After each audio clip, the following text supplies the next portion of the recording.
Good evening, welcome at the Logos Foundation. Tonight there is not a concert, there is not even a full music piece at all. We just give a report from the laboratories and the instrument building work at the foundation.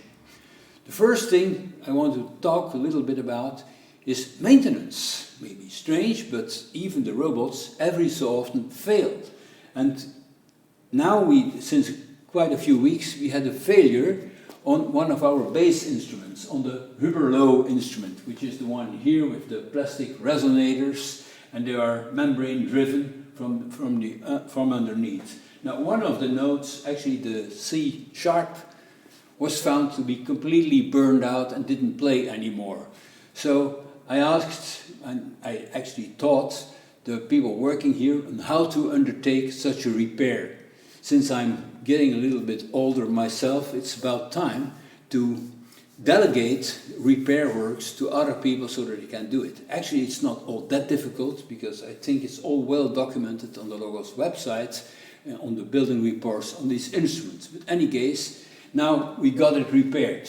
In the video you can see them at work with hands on to replace one of the speaker drivers for the resonators. So Huberlo now is again in good shape and healthy. It can go on for another, I don't know how many years, and play safely.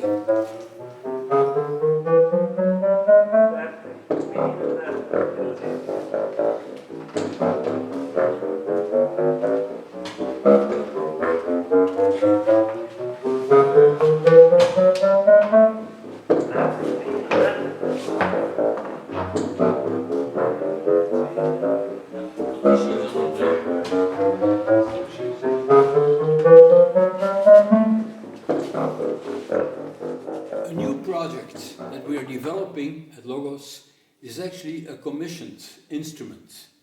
Alain van Zeveren, who's been working with the robot orchestra for quite a while now and made some beautiful pieces for the orchestra, wanted to have a robot or some robots of his own. So he begged me whether I could design a robot for him. He had an old trumpet that he long ago used to play, and he brought it in and said, "Hey Godfried, can you automate this one for me?" But to save on cost, he said we could drop all the movements, the up and down, the left, right, that I had implemented on the similar instruments like the flugelhorn and the cornet that are fixed members of the orchestra. So here is the trumpet. Now, if you compare to the designs I did for the earlier instruments, there is something which is remarkable. First of all, I decided to solve the problem with the valves and the fingerings for the trumpet by putting it upside down. This is by far superior to the solutions I had earlier on, where I put it like this and I push with the solenoids on the valves.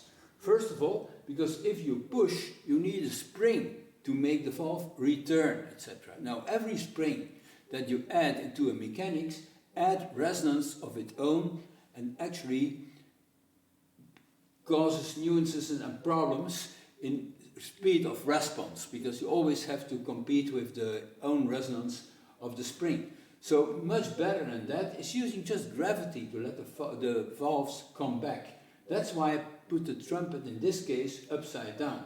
You see, if the solenoid is down, this is down. If it goes up, it just falls by gravity back, which is now resonance free, so you can go much faster and much more responsive on the valves. Just like on the other instruments, also here you can control the force wherewith it does this, and it also has some built-in intelligence in that if you do a series of notes, it will not do tack, tack, tack, tack with the valves. It will just remember what the position was from the previous ones and only activate the valves that have changed as compared to the previous note. So that's a minimum form of intelligence that's built into this otherwise pretty simple robot. It's not finished, it can already play a little bit. It's about 3 weeks that I've been working on it, and I estimated total time for making one is about, without movements, like it is here, is about 1 month. I'm now working on the sound generation mechanism, on getting the resonances from the mouth driver into the trumpet right. And I give you a very preliminary demonstration, first of all, of something that normal trumpet players can barely do. That's play the real fundamentals of the trumpet. You know, a trumpet normally is played in a register that starts, for instance, at B flat and etc. from there on upwards in chromatic steps. But there is an imaginary, an acoustically real octave below the lowest note of the trumpet, and only not too many trumpeters can actually get it. I will let you hear what it does on this one, because it's easy to achieve.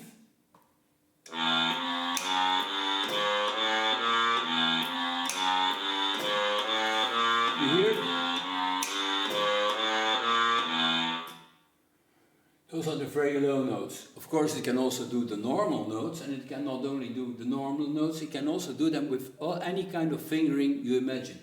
Right now, it's not finished, so the fingering is not necessarily corresponding to the exact note that it does, but it already works. I will let you hear.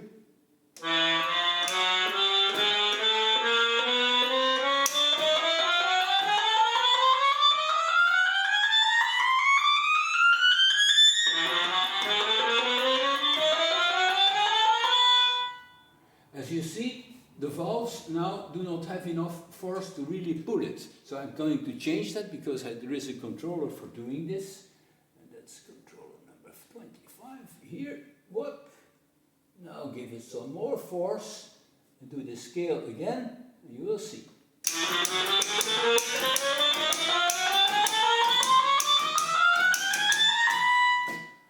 It makes an awful lot of noise now, click-a-tack-a-tack. That's because it's not yet aligned. You need little fills here to make it work silently. Now, if it goes at maximum, you do this tick-tick, which should be solved. That's only a mechanical problem. So I expect by next week that it should get ready, and maybe by then a musical demonstration on the trumpeter.